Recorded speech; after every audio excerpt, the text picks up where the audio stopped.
Oke, Assalamualaikum warahmatullahi wabarakatuh. Pada pagi hari ini, saya akan melanjutkan menjelaskan materi yang sebelumnya ialah mobilitas sosial. Nah, ini sekarang kita akan membahas tentang pluralitas masyarakat di Indonesia.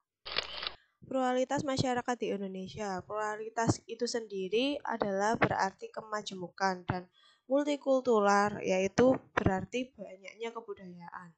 Nah, masyarakat Indonesia ini memiliki kemajemukan atau banyaknya kebudayaan, di antaranya yaitu yang pertama, perbedaan agama, yang kedua perbedaan budaya, yang ketiga perbedaan suku bangsa, dan yang keempat adalah perbedaan pekerjaan. Nah, ini intermezzo dari Kiai Haji Abdurrahman Wahid, mantan Presiden Indonesia, yaitu ia berkata bahwa kalau kamu bisa melakukan yang baik untuk semua orang, maka orang tersebut tidak akan tanya apa agamamu. Yang kedua, perbedaan budaya. Menurut J.J. Heinigman, ada 3 wujud kebudayaan. Yang pertama, gagasan, yaitu wujud ideal. Berbentuk kumpulan ide, gagasan, nilai, norma, peraturan, dan lain sebagainya. Sifatnya abstrak dan berada dalam pemikiran manusia. Yang kedua, tindakan atau aktivitas, yaitu berupa suatu tindakan yang berpola pada manusia di masyarakat. Nah, sistem sosial ini bersifat konkret dan terjadi dalam kehidupan sehari-hari. Yang ketiga adalah karya, yaitu berupa artefak, itu berupa hasil dari aktivitas, perbuatan, dan karya manusia yang berupa benda-benda yang sifatnya konkret. 7 unsur kebudayaan menurut Koe-Janingrat. Yang pertama yaitu sistem teknologi dan peralatan, yang kedua sistem ekonomi dan mata pencaharian hidup, yang ketiga sistem kemasyarakatan, yang keempat adalah bahasa, yang kelima adalah kesenian, dan yang keenam adalah sistem pengetahuan, dan yang terakhir adalah sistem kepercayaan atau religi.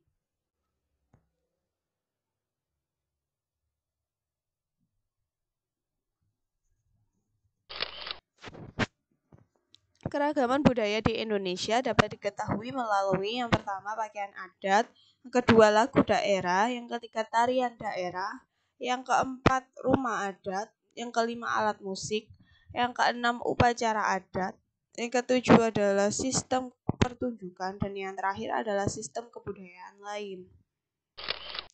Perbedaan suku bangsa. Perbedaan suku bangsa di Indonesia tidak terlepas dari faktor sejarah asal-usul bangsa Indonesia. Sejak ribuan tahun yang lalu, suku bangsa di Indonesia berdampingan harmonis dan sampai kini mereka bersama-sama membangun bangsa dan negara kita tercinta ini. Yang keempat, perbedaan pekerjaan. Nah, pekerjaan ini merupakan salah satu faktor kegiatan ekonomi yang dilakukan manusia untuk memenuhi kebutuhan hidupnya. Nah, pekerjaan ini dibagi menjadi 2, yaitu pekerjaan dalam sektor formal dan pekerjaan dalam sektor informal atau biasa dikenal dengan non-formal juga. Nah, pekerjaan formal ini contohnya antara lain yang pertama kayak pegawai negeri atau pegawai swasta, TNI, dan polisi. Dan contoh pekerjaan informal atau non-formal yaitu pedagang, petani, nelayan, peternak, dan pemulung, dan lain sebagainya. Yang kelima adalah peran dan fungsi keragaman kebudayaan. Yang pertama, berbagai daya saing atau daya tarik bangsa lain. Yang kedua, pengembangan budaya nasional. Yang ketiga, tertanamnya sikap toleransi. Yaitu kan karena beragamnya kebudayaan ya. Jadi bisa menimbulkan tertanamnya sikap toleransi. Yang keempat, saling melengkapi hasil kebudayaan. Yang kelima adalah mendorong inovasi kebudayaan. Nah, ini adalah contoh konflik dan integrasi sosial. Konflik itu sendiri yang berarti dari bahasa Latin yang merupakan convergere yang artinya adalah memukul. Nah, menurut KBBI, Kamus Besar Bahasa Indonesia, konflik berarti pertentangan atau percekcokan atau perselisihan. Nah, jadi konflik sosial ini adalah suatu masalah yang menimbulkan perselisihan dalam kehidupan masyarakat karena adanya perbedaan pendapat dari masing-masing pihak. Nah, ini salah satu bentuk contoh konflik sosial. Yang pertama, konflik antar individu, dan yang kedua, konflik antar kelompok, dan yang terakhir, konflik antar individu dengan kelompok. Faktor-faktor penyebab terjadinya konflik. Yang pertama, perbedaan individu. Setiap individu memiliki sudut pandang masing-masing, dan ketika individu tersebut tidak dapat mengontrol egonya, itu bisa menyebabkan terjadinya konflik sosial. Yang kedua, perbedaan kebudayaan. Setiap daerah, seperti yang saya jelaskan tadi, setiap daerah memiliki kebudayaan masing-masing. Nah, kalau ingin menang sendiri tentang kebudayaannya, nah ini bisa menyebabkan terjadinya konflik sosial. Yang ketiga, kepentingan individu. Nah, itu perbedaan kepentingan. Yang keempat, peraturan yang berubah secara cepat. Nah, ini contoh akibat terjadinya konflik. Yang pertama, meningkatnya solidaritas sesama anggota kelompok. Yang kedua, retaknya hubungan antar individu dan atau kelompok. Ini ada dampak positif dan dampak negatifnya ya. Yang positifnya adalah meningkatkan solidaritas sesama anggota kelompok. Yang pertama ini merupakan salah satu akibat yang ke arah positif. Tetapi yang kedua adalah retaknya hubungan antar individu atau kelompok. Ini merupakan salah satu akibat yang masuk ke dalam negatif ya. Yang ketiga, terjadinya perubahan kepribadian pada individu. Yang keempat, rusaknya harta benda dan hilangnya nyawa manusia. Seperti yang gambar saya tampilkan ini adalah rusaknya harta benda dan hilangnya nyawa manusia. Yang kelima, terjadinya penaklukan salah satu pihak yang terlibat konflik. Berikut ini adalah cara-cara menangani konflik. Yang pertama, hindari dari masalah konflik karena tidak ada manfaatnya. Terus yang kedua, memaksa kehendak agar konflik segera berakhir. Yang ketiga, menyesuaikan kepada keinginan orang lain. Itu bisa diartikan dengan toleransi ya. Yang keempat, tawar-menawar dengan mengorbankan tujuan masing-masing. Jadi, agar tujuan masing-masing pihak itu dapat tercapai, maka hal yang bisa dilakukan adalah dengan cara tawar-menawar, yaitu untuk menangani atau menghindari terjadinya konflik. Yang kelima, kolaborasi dengan memandang konflik adalah sebagai masalah yang harus diselesaikan, yaitu masing-masing pihak harus berkolaborasi atau bekerja sama dengan memandang bahwa konflik ini harus segera diselesaikan. Integritas sosial. Nah, integrasi sosial. Nah, integrasi ini sendiri berasal dari bahasa Inggris yang berarti integration, yang artinya kesempurnaan atau keseluruhan. Jadi, integrasi sosial ialah proses penyesuaian antar unsur-unsur yang berbeda di dalam masyarakat sehingga menjadi satu kesatuan yang utuh. Nah, syarat-syarat terjadinya integrasi sosial. Yang pertama, anggota masyarakat merasa berhasil saling mengisi kebutuhan di antara mereka. Yang kedua, masyarakat berhasil menciptakan konsensus bersama mengenai nilai maupun norma. Yang ketiga, nilai dan norma ini berlaku cukup lama dan dijalankan secara konsisten.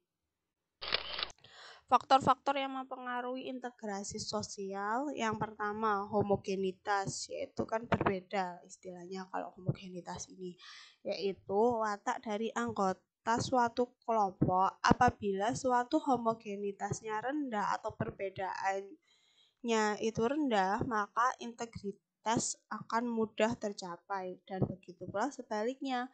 Apabila suatu homogenitas itu tinggi, maka integritas sosial ini akan cenderung sulit untuk tercapai.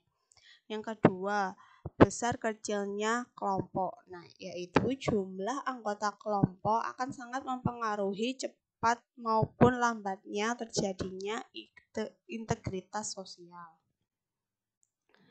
Yang ketiga, mobilitas geografis. Seperti yang saya jelaskan sebelumnya, mobilitas yang berarti perpindahan, yaitu perpindahan anggota kelompok akan sangat mempengaruhi proses terjadinya integrasi sosial ini sendiri. Yang keempat, efektivitas komunikasi, yaitu seringnya berkomunikasi atau berinteraksi antar masing-masing anggota kelompok akan menimbulkan semakin cepatnya terjadinya integrasi sosial di antara kelompok-kelompok tersebut. Nah, sekarang mengenai bentuk-bentuk integrasi sosial. Bentuk integritas sosial yang pertama yaitu integrasi normatif, yang artinya terjadinya adanya norma-norma yang berlaku di masyarakat. Nah, norma-norma yang berlaku di masyarakat ini kan lumayan banyak ya, yaitu contohnya norma hukum, norma adat, norma sosial, norma agama, norma budaya, dan lain sebagainya yang berlaku di masyarakat. Yang kedua, integrasi fungsional, yaitu yang berarti terjadinya adanya fungsi-fungsi tertentu dalam masyarakat, yaitu ada struktur yang dibentuk masyarakat yang mempunyai fungsi-fungsi tersendiri. Yang ketiga, integrasi koersif, yaitu terjadi secara pemaksaan. Karena mungkin dengan norma yang bentuk-bentuk integrasi yang pertama dan kedua ini tidak maksimal, maka jalan satu-satunya yang bisa diambil adalah integrasi koersif, yaitu dengan cara paksaan. Apabila integrasi normatif tidak mampu menghentikan konflik, terus dengan integrasi fungsional juga tidak mampu menghentikan suatu konflik tersebut, maka jalan satu-satunya untuk menghentikan konflik tersebut ialah dengan melakukan integrasi koersif, yaitu dengan paksaan. Proses-proses integrasi sosial. Yang pertama, asimilasi atau bertemunya dua kebudayaan yang saling mempengaruhi sehingga memunculkan kebudayaan yang baru. Yang kedua, akulturasi, yang berarti bila kebudayaan datang dari luar lalu diterima oleh masyarakat tanpa meninggalkan kebudayaan asli dari masyarakat tersebut, ini dinamakan akulturasi budaya. Itu percampuran lah istilahnya ya, percampuran antar dua budaya yang berbeda tanpa meninggalkan budaya asli di wilayah tersebut. Nah, sekian penjelasan saya mengenai integritas sosial, konflik sosial. Nah, sekarang kalian akan mengerjakan tugas ini, yaitu ada 6 soal yang harus kalian jawab. Materi soal ini adalah sesuai dengan materi yang sebelumnya saya jelaskan pada minggu yang lalu dan hari ini. Nah, soal ini kalian tulis di buku tulis kalian masing-masing. Soalnya kalian salin ya. Lalu jawab di buku kalian masing-masing. Dan ketika selesai semua, kalian foto buku kalian yang sudah ada soal sama jawabannya, kalian foto lalu kalian kirimkan ke kolom serahkan tugas di Google Classroom. Untuk batas waktu mengerjakan ini adalah 1 minggu, yaitu berarti dikumpulkan paling lambat minggu depan. Nah, demikian penjelasan dari saya, kurang dan lebihnya saya mohon maaf. Wabillahi taufiq wal hidayah. Wassalamualaikum warahmatullahi wabarakatuh.